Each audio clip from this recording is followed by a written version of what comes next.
I'm not going to do that to you. I don't have a switch that flips. Just I did decide to go shirtless because it is about punk music. So I like it. I went with a button up for the same reason. You went the exact opposite direction, and you got one of these guys going. What's that guy?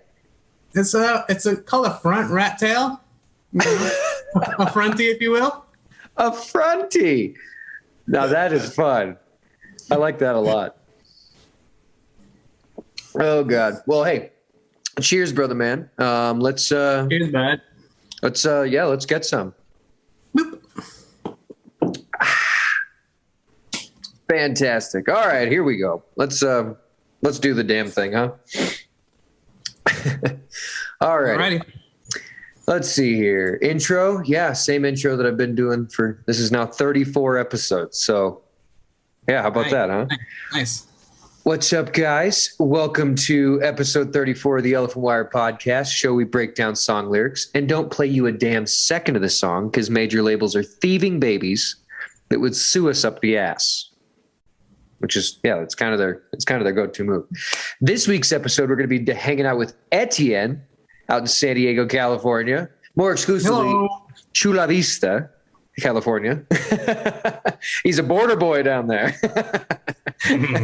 Is that what you guys call yourselves? I call myself that. I don't know if anything else does. Hello, my name is Etienne. I am a border boy. I consider myself a bit of a border boy, but... We're going to be talking some punk rock lyrics. Today's episode is aptly named, I Ain't No Goddamn Son of a Bitch. Welcome to the Elephant Wire podcast. Music, drugs, laughter, lyrics.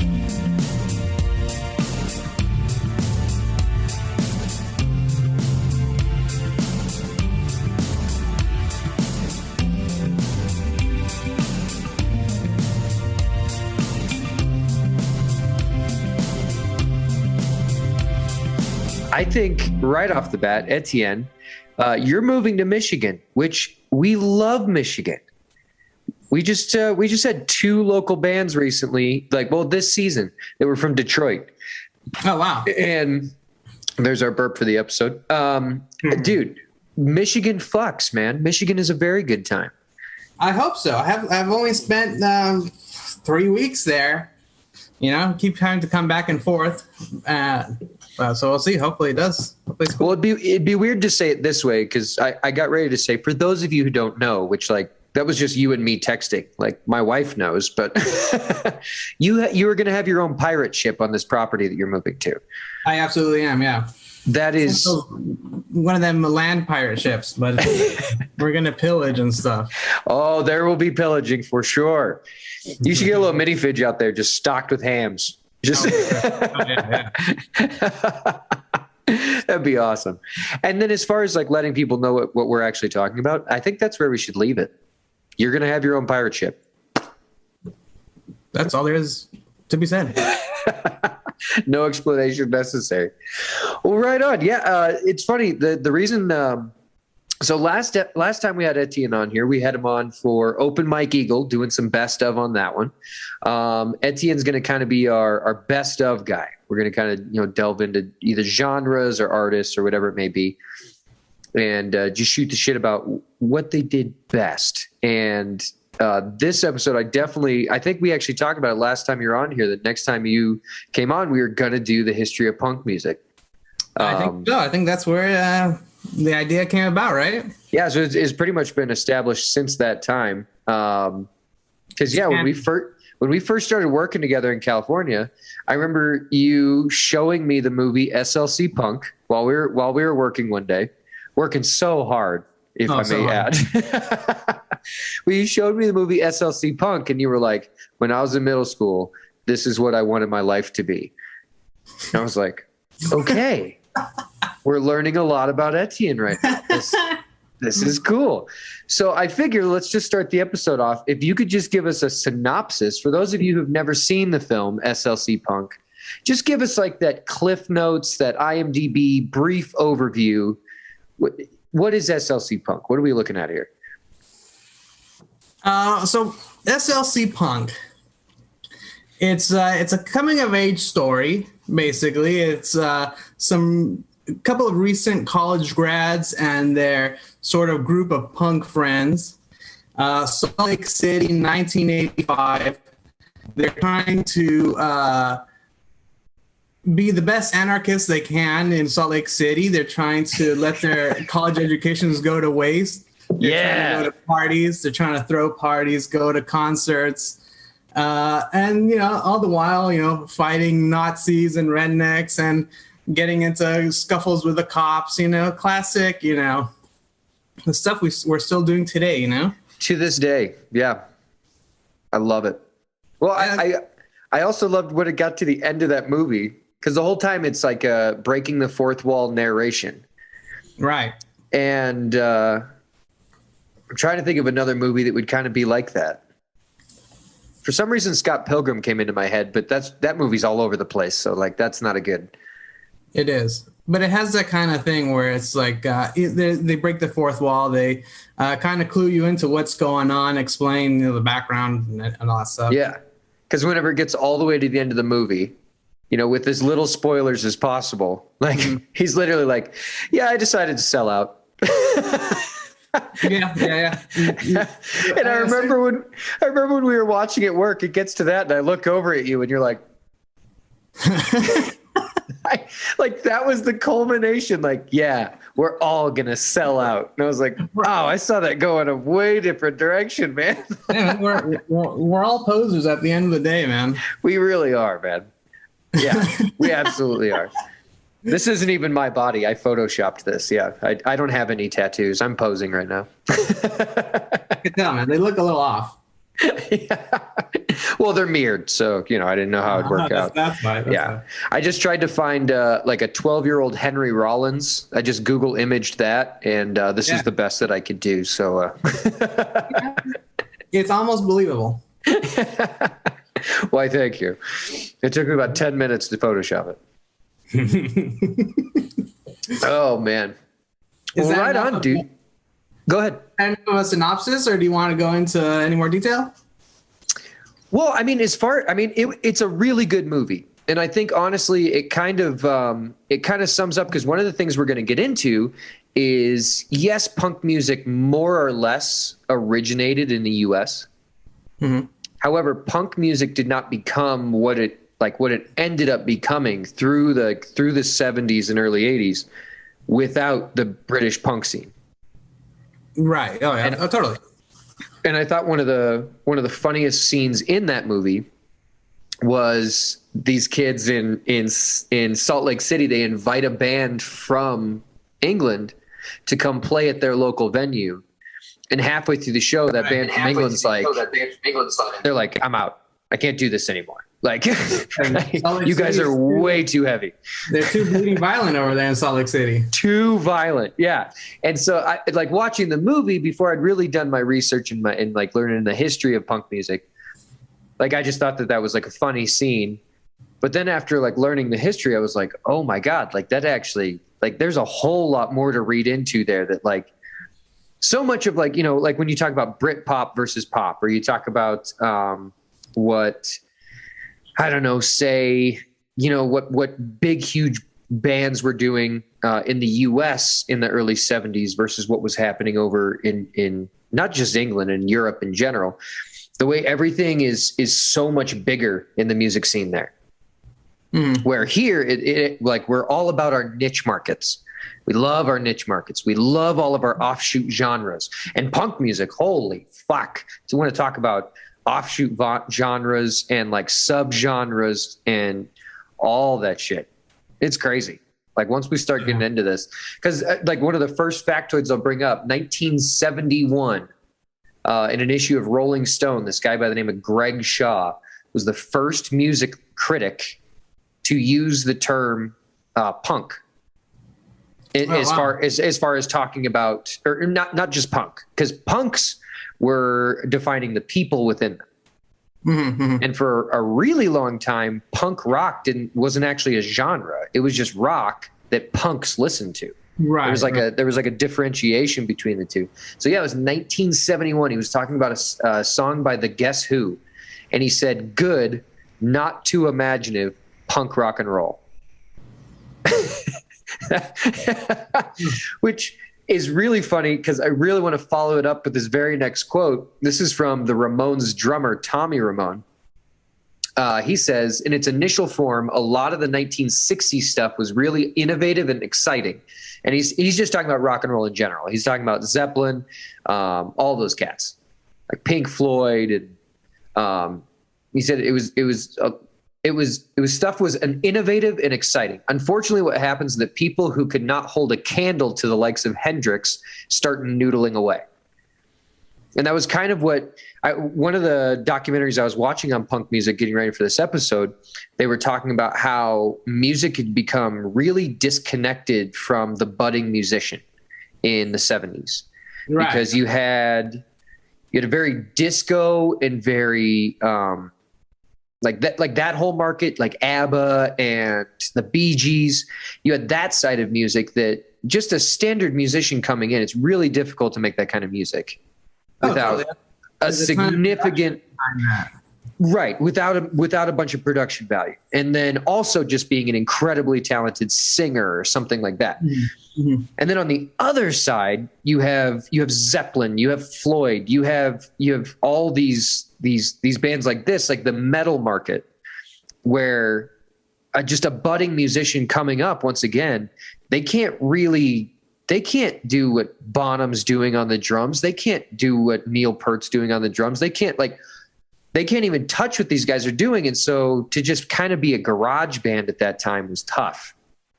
And yes, garage rock was a genre, but it was nowhere near, like, they weren't getting radio play. Like, if that makes sense. So yeah. So back to this quote by Tommy Ramone. He said a lot of people like Hendrix start noodling away. Soon you had endless solos that went nowhere. By 1973, I knew what we needed was some pure, stripped down, no bullshit rock and roll. And I think that's honestly what what punk rock actually, like, why it latched on, because all of these kids that, well, I mean, that's the very next quote I have is from a guy named John Hallstrom. He was the founding editor of Punk magazine. And he said punk was rock and roll by people who didn't have very many skills as musicians, but still felt they needed to express themselves through music. Yeah. And that's a perfect way to describe it, right? Yeah. Because whenever you start looking at like some of those early, a lot of those early punk rock bands, like this season, whenever Dirty Hippie Kyle was on an episode, we were talking about the Ramones, and Kyle made a very bold statement, but he wasn't wrong. And when he said the Ramones were not very good songwriters, they weren't. They really they do like 7 chords, but they did it better than anyone else did. So, and that's the thing, like a lot of punk rock, it stemmed from a lot of that 60s, guys like stabbing their guitar amps to make them distorted.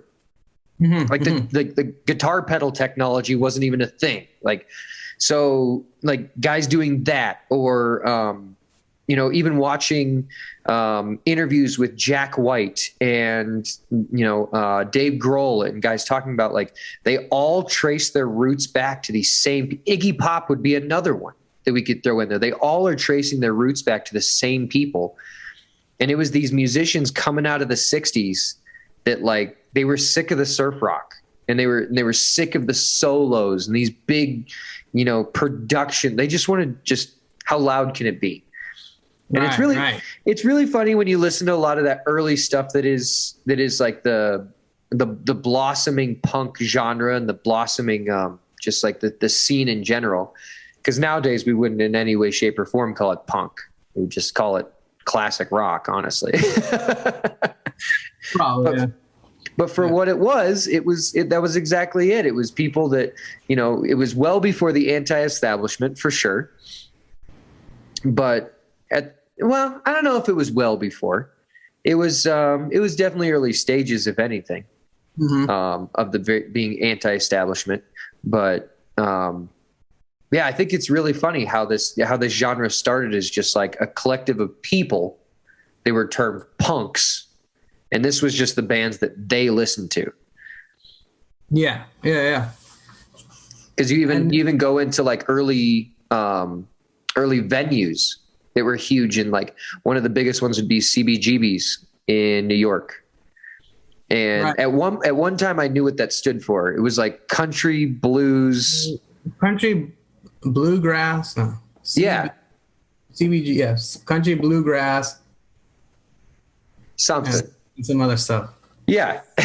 and probably blues was the last one or something like that. Yeah, probably. To where you fast forward to like 76, 78, like that place is trashed.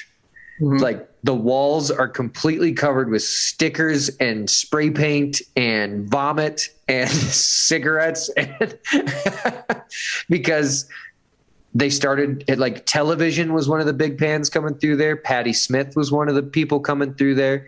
The Ramones played their first show there. Like all these bands coming through there, you know, Joan Jett, I think was there the last night that the place was open or something like that. Like the amount of history that came through that, it's a bagel shop now, by the way. Oh, no way. But not just a bagel shop. It's one of those like fucking gluten-free bagels places or something. I'm sure the place is, there's no way that place made it through COVID. Not a chance in hell. So it's probably nothing now, like as we stand.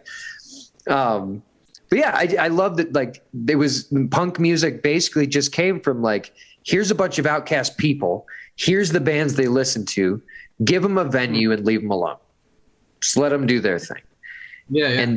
And the way it just went from there, and you know, Etienne, you being an artist, and you know, quotes like this that like, you know, rock and roll for people who didn't have very many skills as musicians, like that's something that, you know, as an outsider, like looking in, I could be like, oh, so like people who do abstract art. I don't know if there is a direct correlation or not correlation, like a direct like carryover equality, but I mean, abstract art usually like it comes from you know, like you're trying to unlearn everything you learned in art school. But I would say punk rock is more like the more like graffiti art, more along the lines of outsider art, people that have never been to any art school, but they have an urge to make an image, you know, those kinds of people. Like even though Jean-Michel Basquiat,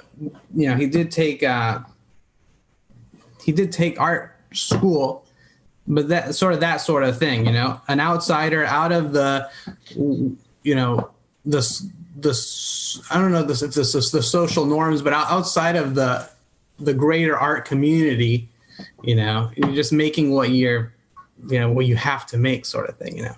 Exactly. Yeah. Well, and a lot of times I feel like that's, you know, genres like punk rock, which then stemmed into, you know, like post-punk and hardcore, and a lot of those genres that got created out of it. I mean, even carrying it all the way into the early 2000s with Blink-182, like even further past that into like the mid 2000s when you have like pop punk, like the Vans Warped Tour. I think a lot of times what ends up happening, exactly like you said, it's just like this innate desire that there's not a whole lot you can do about it. And you might not even be talented enough to do it, but you're going to do it. I mean, one of the funniest stories I heard researching this episode, which before I get into that story, I'm going to put my foot down right now and say Sex Pistols is the greatest band name of all time. It is a very good band name. It's so good. Like I've never heard another band name that, having no idea who the Sex Pistols are, like take all that away, having no idea what the punk rock scene is, like coming into it and just seeing the band name on paper, Sex Pistols, just like, holy shit. Like there's no way in hell these kids' parents let them listen to that. And you don't even know what it is. Like it could be, like it could be a sex ed band like the Wiggles. that does it like an old Western style. You know what I mean? Are the Wiggles a sex ed band? Yeah, if like the Wiggles were like cowboys that like did sex ed. Okay. Yeah. I thought I was learning something new about the Wiggles today. No. Which I'm sure the Wiggles like are big fans of the Sex Pistols. Those guys are really talented musicians. It's like, yeah. But yeah, one of the funniest stories I heard, going back to my original point, was when the Sex Pistols were getting their start. They found Johnny Rotten. Holy shit! Did I just fuck that up? No, Johnny Rotten. Yeah, the lead singer of the Sex Pistols. Yeah. They found him, and they were like, "You're perfect for what we're going for. Can you sing?" And he's like, "I don't know." And so they start playing, and he sings, and they stopped halfway through the song because they were laughing so hard. He was such a terrible, terrible fucking singer. But then they were like, "Yeah, but he's perfect though. Like he's like ugly and like scrawny and like kind of shaped like an alien. Like, whatever. You're in. You're the guy." Like, yeah. And I also, you know, in the research I was doing, I found that one of the most influential people in the punk rock scene that had nothing to do with the music in general was David Bowie. Right. A lot of punk rock musicians looked at Ziggy Stardust as kind of this figurehead of just like how weird like you can get, and nobody fucking cares. Like, just get as weird as you want, and that's why you have people like Johnny Rotten. You have people like Iggy Pop rolling around on stage half naked and like throwing things. You have like. And then you fast forward a little further, you have like the Talking Heads and Devo being weird as shit, but just people eating it up, loving every second of it. Oh yeah. So I think the history of punk rock is one of the more, you know, look, when you start looking into like the history of metal, you're like, all right, here's Zeppelin and here is Black Sabbath. And then everything went from there. To where when you start looking at the history of punk rock, like, yeah, we can talk about like, you know, the Ramones' first show. We can talk about Patti Smith and I forget what the name of the album was, but like that an album that she released is kind of like the quintessential original punk rock album.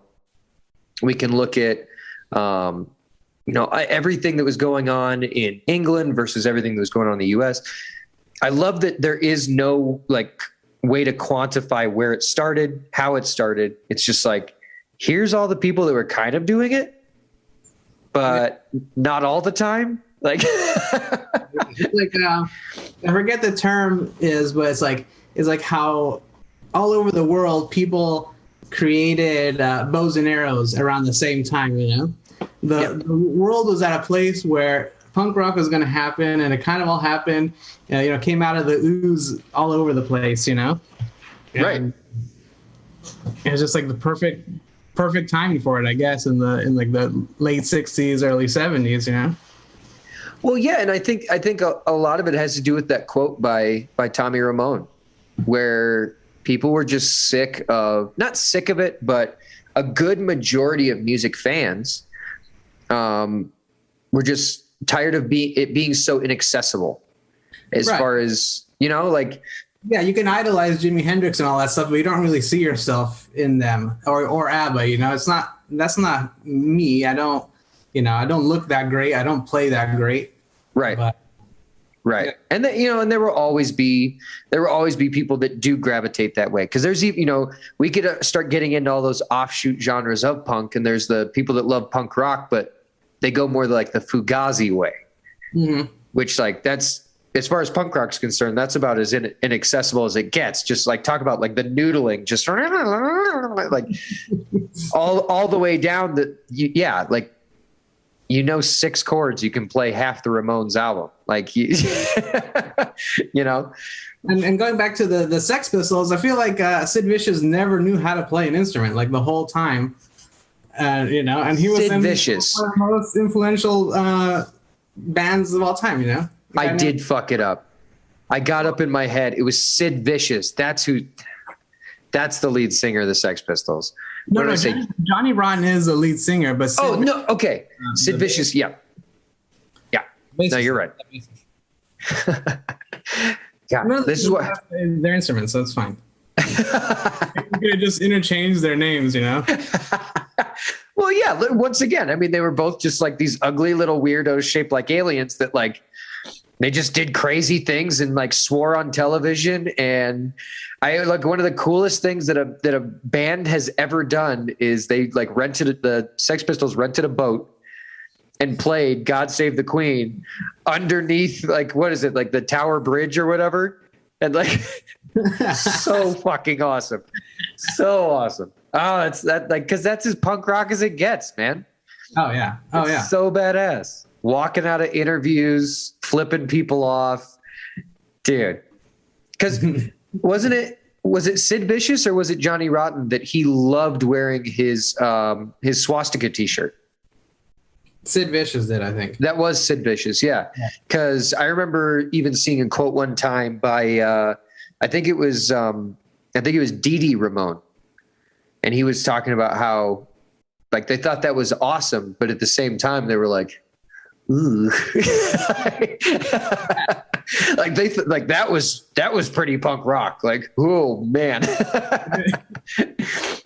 And then I also love how you know, even especially in the British punk scene, the you know, band like The Who, or you know, that quote that I had a little bit ago was by the Guess Who, and then you come back over to the U.S. and you can start getting into Anti-Flag and Black Flag and like Minor Threat, all these, and then go up through Offspring and Sum 41, Good Charlotte. Like how many different angles and approaches, and just what a genre. Too much fun, man. Too much fun. Well, I tell you what, let's start diving into some lyrics here, bud. All right. I got quite a few quotes from all over the place. A whole bunch of different ones. Whether they mean anything or not, they're just some fantastic punk rock quotes. The first one I got is by Joan Jett from her song Bad Reputation. And the quote is, I don't give a damn about my reputation. You're living in the past. It's a new generation. A girl can do what she wants to do, and that's what I'm going to do. Fucking love that. Like, a little piece of me, like, how old was Ruth Bader Ginsburg when this was happening? No idea. 40? I don't know. Let's just pretend for a moment that Ruth Bader Ginsburg, studying for law school, was sitting there listening to Bad Reputation by Joan Jett, just being like, hell yeah, just taking notes. And like, I don't know why her name came to mind at first, but yeah, like Joan Jett is absolutely, because I'm sure there are people out there that would say Blondie would be kind of the matriarch of punk rock. I think people say that, yeah. So I'm not even honestly going to argue that. Patti Smith, Blondie. I would say then that Joan Jett would be like the drunk aunt of like if Blondie and Patti Smith are like vying for matriarch of punk rock, like Joan Jett's over here just getting smashed and just like, yeah, I don't give a shit. I hate family reunions. Yeah. Fucking love it, man. Also, I can never hear that song without thinking of one of the greatest television shows that has ever graced television. Made it one season, Freaks and Geeks. It was a theme song of that show. Is it really? It was. It really was. I don't give a damn. Yeah. What a jam. All right. Who do we got next? We have The Clash. Okay. Classic. We have The Clash here. This is for their song, I'm Not Down. Yeah. It says, I've been beat up. I've been thrown out, but I'm not down. I'm not down. I've been shown up, but I'm grown up, and I'm not down. I'm not down. Now, this is another thing. We were talking a little bit ago about how musicians that weren't very talented picked punk rock because I think this is another amazing thing about punk rock lyrics. And, you know, hearing stories about the days of old of like the Ramones were very, very shrewd businessmen in the sense that they understood that if they damn near forced the audience to participate in their songs, that people would leave the show having that much more fun. Right. So like, you know, Blitzkrieg Pop, like skating rinks, baseball stadiums, fucking Walmart. Everybody's playing that song. And you can't, like, you're walking down the aisle of a Walgreens and that song comes on. You can't help but be like under your breath, like, hey, oh, let's go. Like the forced call and response. Like, it's innate. Right. It's like hearing the YMCA and not instantly like doing the whole thing. It's difficult. You have to do it. So this is one of those areas where like the Clash doing that same thing. Like when you make your lyrics that accessible as well, because let's think about it too. The kids that are in the pit mixing it up, you can't be trying to remember verse upon verse. Like, right. You just need to be able to just scream, "I'm not down! I'm not down!" and it, you know, in like the short term, like little, like just snippet of it, no context. It doesn't sound lame, but it just sounds really like, I don't know if innocent is even the right word.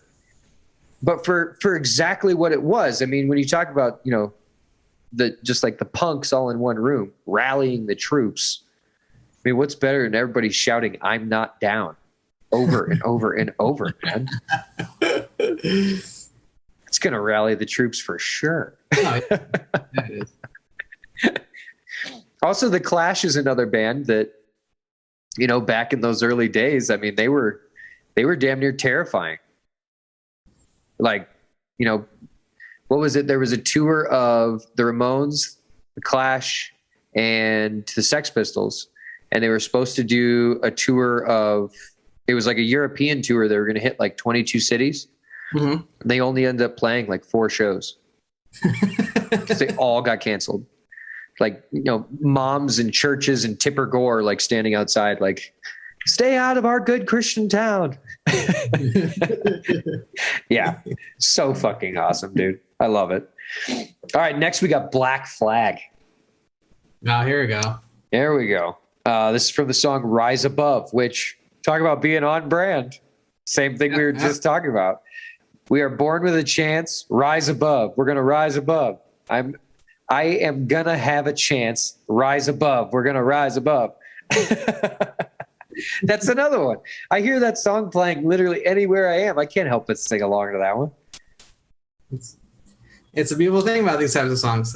It's very democratic and it's ease of access, and it just riles you up real good, yeah. It does. I mean, because like there's something to be said about music in general that creates a feeling. And I think one thing that, you know, back in those early days of early punk rock, you know, take a song like that. Like, imagine your kid just turned 15 and you hear him in his room and he's yelling, "Rise above, I'm going to rise above." And he's just in there doing his thing. And you walk in as a parent, like 3 months ago, your child was singing Buddy Holly.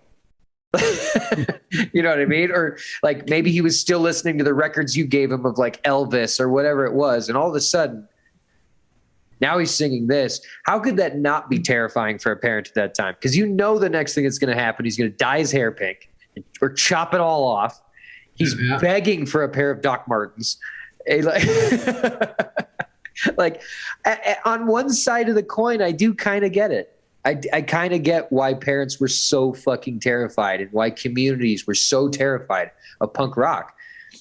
Is because it legitimately, like, it brought kids they came together. Because the feeling that this kind of music was culminating. They couldn't help but just all band together because it was like, there's been a couple shows that I've been to where whenever I got there and was like kind of looking around and seeing all the kids that were there, I was like, man, this is going to be a show. And then halfway through that show, being in the pit, just being like, this is a pit. Like, we are having a good time in here. And like, almost not like you see red, but it's just all just kind of, it's almost quiet, and almost like serene, because it's just, just going. And it's damn near intoxicating. It really is, to just be mixing it up with that many people, to then the second the song ends, everyone's slapping each other on the back. Everyone's having a good time. There's zero malice. So much fun, man. So much fun. I got a couple more here, but when back in your days of desiring to be a punk yourself, I mean, who were the bands that you were gravitating toward? We were into, it's going to be like a long list, but we kind of started off with like our introduction to stuff that wasn't as mainstream was sort of like Weezer and Offspring and that kind of stuff. And then we quickly jumped off a cliff and we're like Sex Pistols, the Misfits, Anti-Flag, the Ramones, TSOL, just like, and then more of like the Bouncing Souls and more of the hardcore stuff, that kind of thing. And it was kind of all over the place. It was we're always trying to find the next hardest thing, the least poserish, the most authentic, version of the music that we loved, the fastest, if you had a song that was less than a minute long, that was like, you're doing a pretty good job, Well, I kind of said it a little bit ago as far as the movie Scott Pilgrim. I mean, one of my favorite scenes in that movie is when they go to the Battle of the Bands, and that one band gets up there and they're like, this song is called So Sad. And they just go, so sad. Thank you. It's like a court. And then Scott Pilgrim's on the side. He's like, damn, these guys are really good. Oh, man. The Sex Bombs. That was their name in that movie. The Sex Bombs. Oh man. Well, I mean, so you said it. You said it right there. That like your entrance in was like the Offspring and bands like that, and like that's exactly where, I mean, like I started more in like the Blink-182, a little bit of the Offspring, not a whole lot, but that's kind of where I started. It was with like Sum 41, Blink-182, and then kind of trickled from there. Because the only way to know that those things exist, unless you have an older brother, like there's no good way to find that music without, like, you just get your small little entrance and then you're off, Yeah, right. And you find a song that's sort of a little bit a little bit off on the radio, and then you go to the what were the like FYE and like the other record stores back in the day, and like CD Baby or what was it? Yeah, and then you go to like the punk section and you're like, okay, well, where's that Blink-182 song? Well, I can't find that, but here's here's whatever, here's Rancid, here's Operation Ivy or whatever. Yeah, what's that? I like this.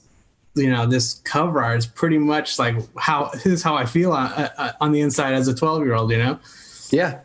I remember being like 12 or 13 and being at a Target or a Walmart, or I can't remember where I was. I was there with my family, and I went over to the electronics section and I was thumbing through all the CDs, and I remember picking up the Offspring, and it was the album cover with the kid on the swing.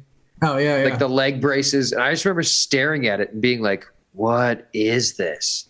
Like, I don't even know what this would sound like. This has got to be." And like, I knew my mom wouldn't buy it, so I considered stealing it. Like, I didn't have a good angle. Like, there were like 15 people around, so it wasn't until a few years later when I actually just fucking bought it with my own money. Like, but I distinctly remember just standing there holding that CD and just being like, "This has to be."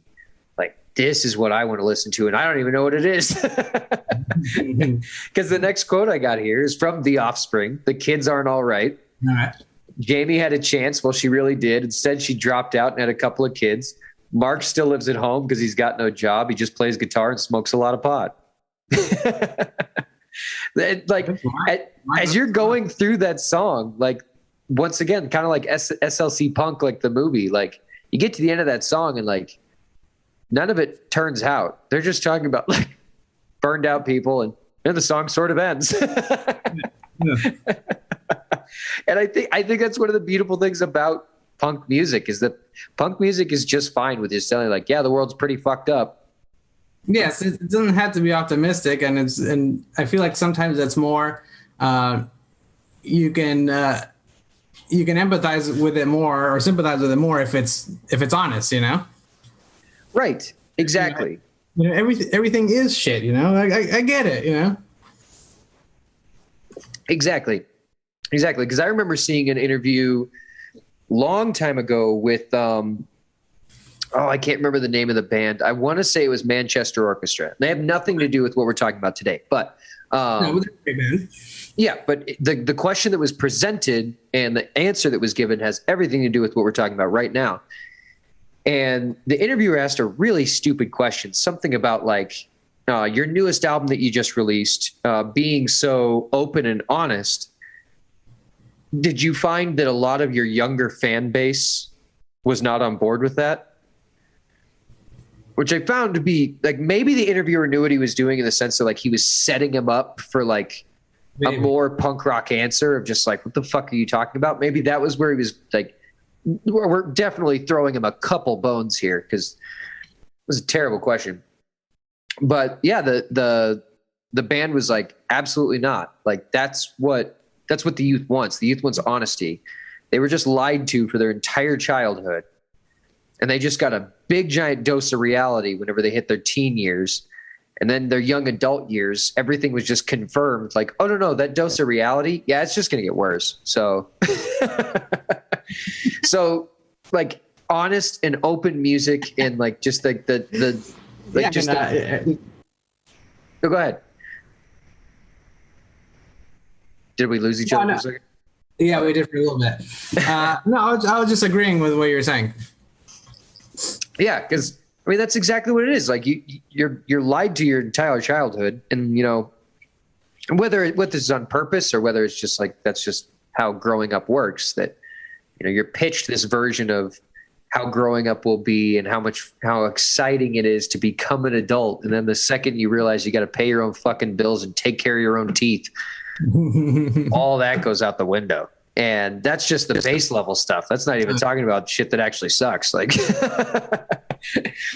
but let's do another newer band. I got Sum 41 here, which if there was a song that actually got me into punk music, like if there was like, hey Jake, you like this, like here's this one. Now you're off and running. You know, go that way. And it was the song Fat Lip by Sum 41. And it had, I would say about 80% of it had to do with the song. A good solid 20% of it was the music video. It really was. And it was a crazy time in MTV era where like the video that came on before could be Nelly. Mm-hmm, mm-hmm. Or, you know, it could even be Shakira. And then the very next video would be Sum 41 Fat Lip. And then the very next video could be, you know, I don't know, Kelly Rowland or like someone that just got off American Idol. Right. It was such a crazy, I mean, even the radio at the time, like the pop radio was even that way. There were a couple bands that were kind of getting it, like the Offspring, Sum 41 were two of those. Obviously when Blink in the early 2000s, they were just like, they made the radio constantly. Oh yeah. Yeah. They were on every station practically. Exactly. Yeah. Cause you'd hear them on the alternative station. They were on the college radio station. They were on all the pop stations. It was insane how accepted like punk was starting to become. And yes, it wasn't as terrifying and it wasn't as raw and it wasn't as, you know, as maybe the early stuff was, but like, you know, for all accounts and purposes, that's just how progression works. Like progression, just things change, things mold, things move and shape. And yeah, there's more money involved. And also it's just becomes more streamlined, you know, you can't we have like a 70s punk band in 1998. It's just, it's not going to happen. And things have changed since then. Right. And you have a lot of bands that tried to market themselves that way. I would say bands like The Strokes, The Vines, The Hives, Jet, bands like that, they really tried to pitch themselves. Even early Kings of Leon would be another one. Right. They really tried to pitch themselves as that, like Ramones, like we have $7 to our name. This is the only jacket that I own. Like that whole idea of like it kind of the opposite of the rock star mentality, like the anti-rock star almost. Yeah. Yeah. Of just like because when we were talking a little bit ago, when you take someone like Sid Vicious and basing things off of Ziggy Stardust, on the very opposite side of that spectrum, you have Joan Jett, you have like I said, like bands like the Ramones and even the Clash at times almost. The Clash, they got pretty exciting with their I almost said their drag. They didn't do drag, but I've made my point. Yeah. But yeah, Sum 41, storming through the party like my name is El Nino, when I'm hanging out drinking in the back of an El Camino. As a kid, was a skid. No one knew me by name. I trashed my own house party because nobody came. So awesome. And here, so one of the things that you said a minute ago is that, obviously, like with progression, as there's more money, as the genre changed, as when you watch like live versions of songs, especially when you're watching stuff from like the early 70s, like the Misfits or like even a lot of those live videos coming out of CBGB, it wasn't like those bands were putting out music videos. Right. That wasn't barely even recorded, Exactly. Well, how many punk bands, like, they don't even have studio albums. They just have bootleg live albums. Yeah, like exactly. That's the best they got. And that plays a lot into the DIY culture of the punk music scene. But at the same time, let's take, for instance, Sum 41 Fat Lip, that music video. That there's not really a whole lot outside of just showing a bunch of people in the culture getting down. You know what I mean? Like, right. There's like, yes, in Sum 41's video, In Too Deep, like the diving competition is that video. There was a whole bunch of production value to that one, sure. But for Fat Lip, I mean, that, like I said, a good 20% of the reason I ended up in punk music in general was because of that music video, because it was showing the guy in the parking lot flipping off the cops and like spreading his butt cheeks at him, and the girl getting her head shaved, and the two kids colliding on skateboards on a vert ramp, and a guy eating a cigarette, I think, was in part of it. Like, just all that shit. Like, there wasn't really the production of the music video. It was just like, yeah, here's all the shit we do sometimes. And I fucking loved it. It was so awesome. And everyone's like giant cargo pants with zippers and skateboard shoes that look like they were moon boots. And that's coming back though, man. Watch. In a couple of years, we're going to be wearing Osiris's again and globes. Oh yeah, I can't wait. I cannot wait, because I've had a pair of Jenkos on back order for about 12 years now. So when they start making them again, I'm on a list. So they turn the electricity back on, it's like,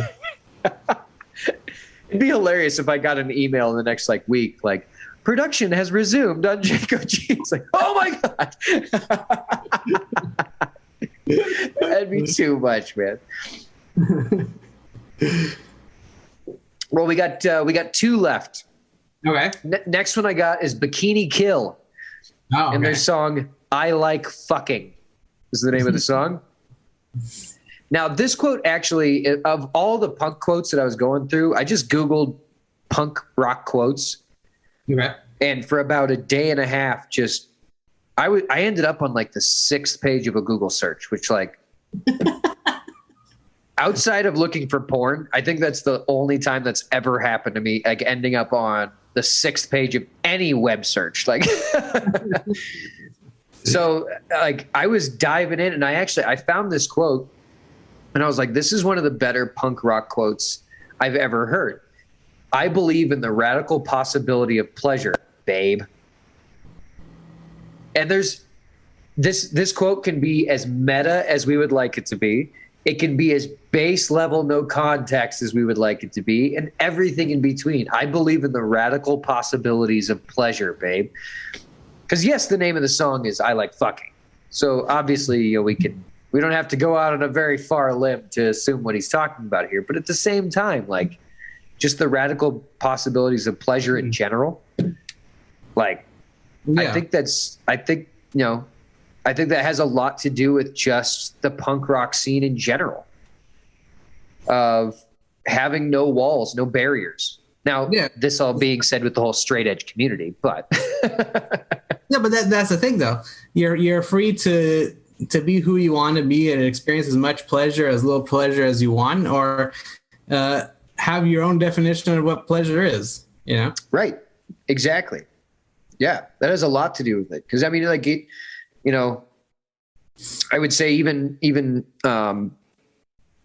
body modification and like maybe even like we could go as far as like BDSM culture, like kind of like this weird offshoot of kind of that punk rock culture. Now, I'm not saying that punk rock culture stemmed BDSM. Like people have always tied each other up and fucked each other. Like that's been going on since I think some of the early punk aesthetic came from the BDSM culture, like right? The belts and stuff like that, So there's like a cross pollination thing going on.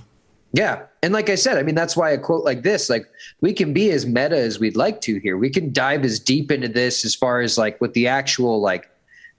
Not necessarily the fallout of the two kind of intertwining, but at the same time, I mean, like that's kind of a good majority of what the punk rock culture is in general is like, what's your definition of pleasure? Right. Like they go get some like, oh, you like getting really, really fucked up and just like hearing music as loud as possible. Cool. Oh, you like being stone sober and hearing music as loud as possible. Yeah, go for it. Yeah. As long as the music is as loud as possible. As long as it's as loud and fast as possible, then go get some. Yeah.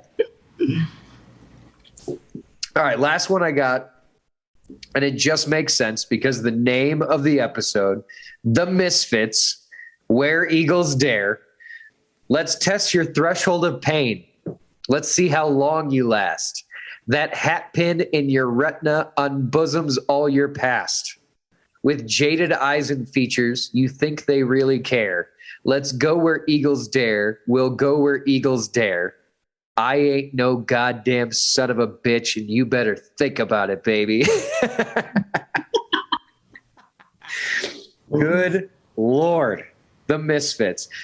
Let me just say as well, I love that the Misfits are still getting some. Now, people who are actual Misfit fans and the whole, like, all of it, like, I get it. That, it's not the same Misfits it always was. It's not the same, band or product, whatever you want to call it. But I was getting ready to pull something up because I forgot how it was actually. So if I pull up Where Eagles Dare on Spotify right now. Yeah, okay.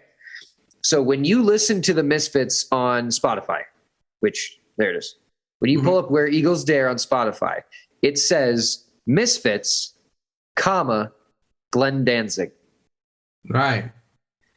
So the guy that literally wrote the song, and actually there's a whole, we could do an entire episode on just the Misfits catalog. We really could. Yeah. And just their story, it's so complicated. Exactly. And you know who does a really good job of it is No Dogs in Space.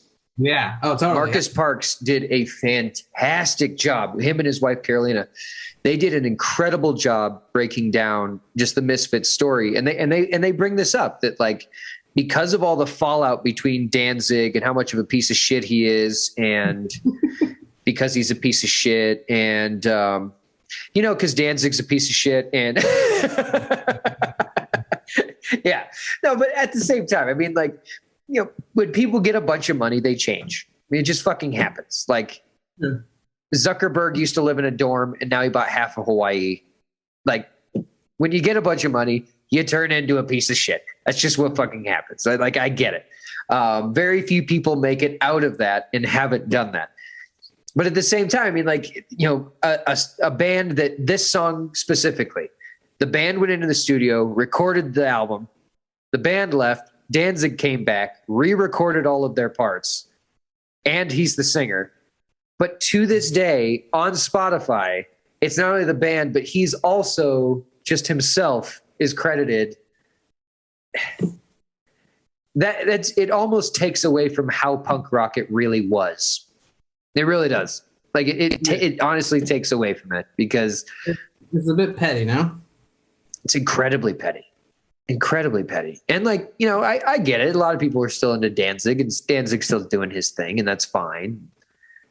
I wish him the best, but sure. It's a piece of shit.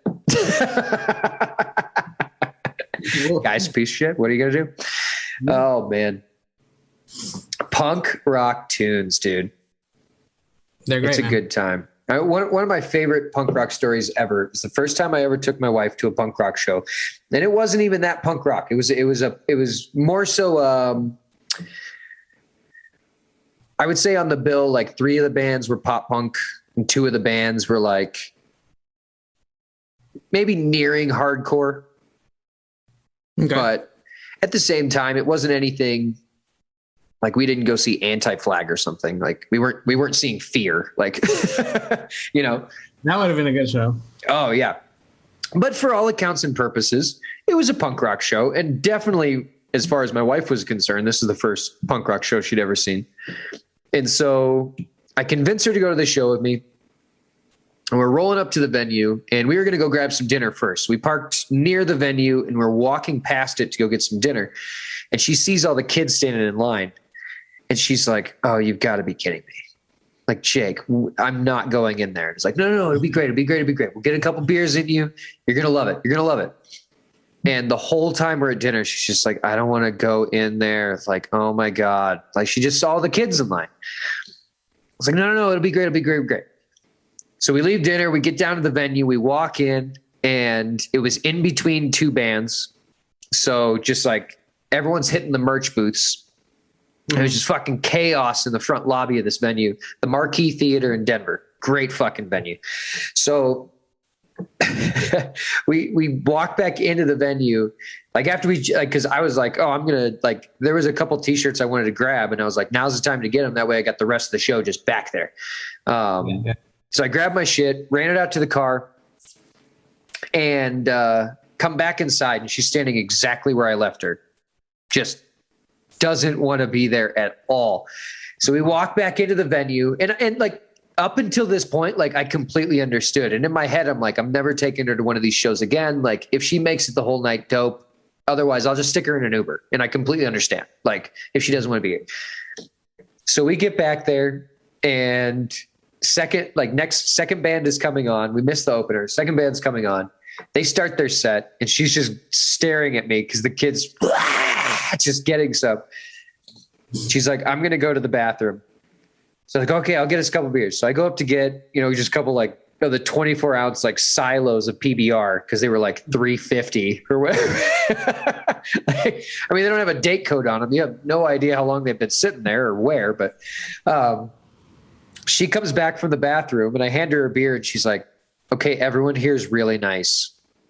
And I was like, "What?" And she's like, "Everyone here is really nice." And she tells me this story that she went to go to the bathroom. On her way back there, someone commented on her jacket. Was like, "Wow, that's a really cool jacket." She was like, "Thanks." And then when she gets back to the bathroom, there were 2 girls standing in line to go into the bathroom. And when she walked up, they were like, "Oh, we actually don't need to go very bad. If you want to just go, like if you have to go, you can. We were just going to, just get one out before the next band went on." She was like, "Okay." So these 2 girls let her cut in line for the bathroom. And then while she was in there, like someone commented on her Vans or something like that.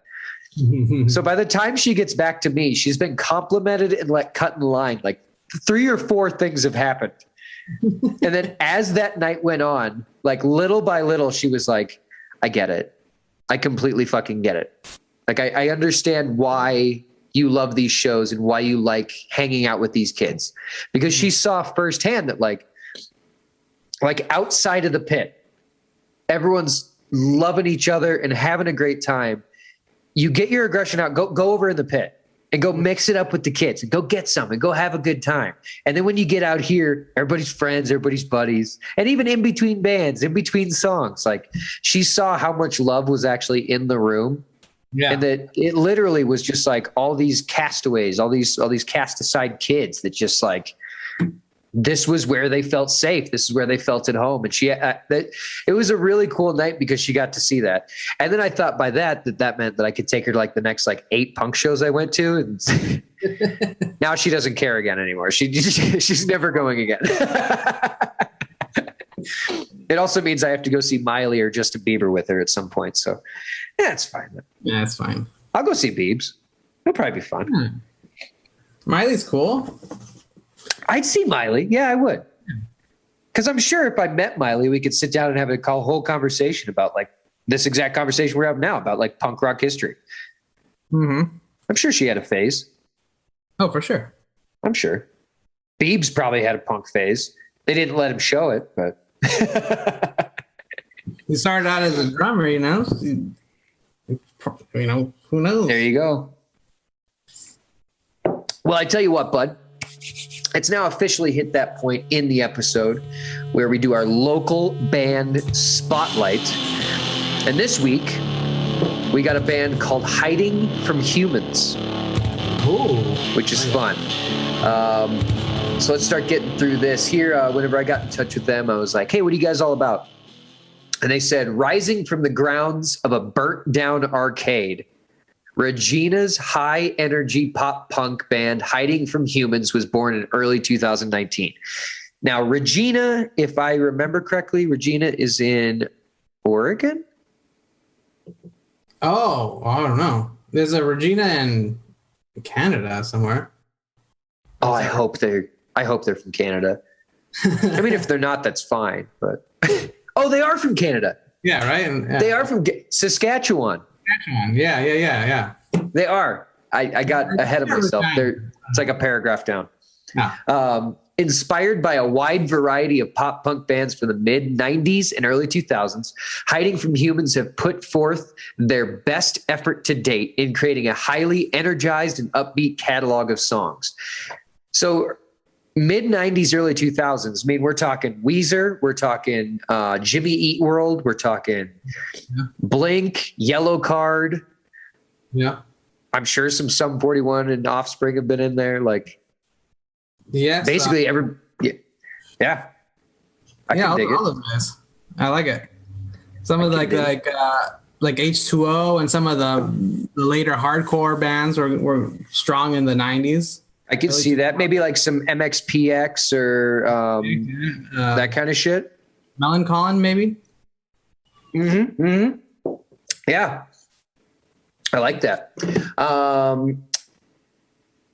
Where'd I leave off? Hiding from Humans debut a 6-song AP called Radio and was recorded at Blue Door Studio in Regina, Saskatchewan, Canada, and produced by Justin Bender. Justin was able to capture the raw energy of all 6 tracks and bring it out to the recording studio. Hiding from Humans Radio EP takes you down the emotional roller coaster with tracks about love, heartache, daily struggles, and endless hope, yet provides a safety net for the listener to fall back on. Fucking like it. Hiding from Humans. Good kids coming out of Saskatchewan. Love it. I love when we have bands from Canada because Canada is just so cool. It's Canada is a fun town. Very big town. Very big town. Very big. Oh my God. Also, I mean, Saskatchewan, that's over on the east side of Canada, if I remember correctly. Is it?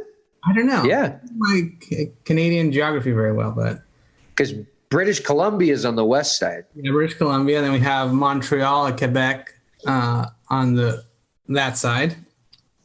Then you have Alaska. And then Bangor, Maine is in there somewhere. Yeah. Duluth.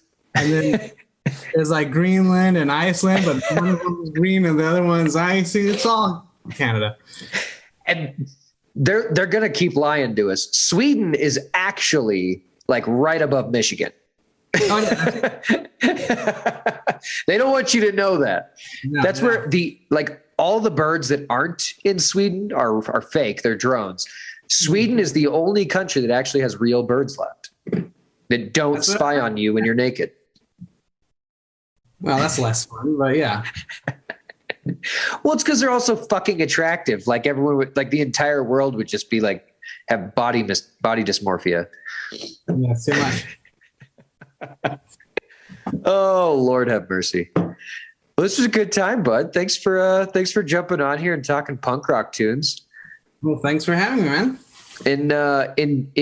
In due fashion, like last time, I think next episode, what are you thinking?